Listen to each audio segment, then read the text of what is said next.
భ్రమ అంటే ఏమిటనుకున్నారు? నిజాయితీ తప్పిన వ్యక్తి అయినా నా మనస్సాక్షికి నేను బాగానే ఉన్నట్టు అనిపిస్తోంది అంటాడు. అప్పుడు ఆ విశ్వాసి నేరుగా తన మనస్సాక్షిని గద్దించాలి.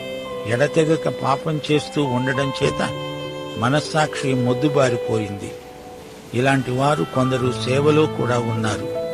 దగా చేస్తూ ఒక చెంప భక్తి మాటలను పలుకుతూ దీర్ఘ ప్రార్థనలు చేస్తారు. వారి మనస్సాక్షి మూగబోయింది. వారు తమ జీవితాలలో పాపానికి సెలవిచ్చారు గనుక మనస్సాక్షి మృతమైపోయింది. పాపము భ్రమను కలిగిస్తుంది. మనస్సాక్షి మొద్దుబారిపోతుంది. రక్షణ పొంది కూడా దేవుని మహిమైశ్వర్యమును అనుభవించలేని దరిద్రం ఆవరిస్తుంది. పాపం భ్రమపరుస్తుంది.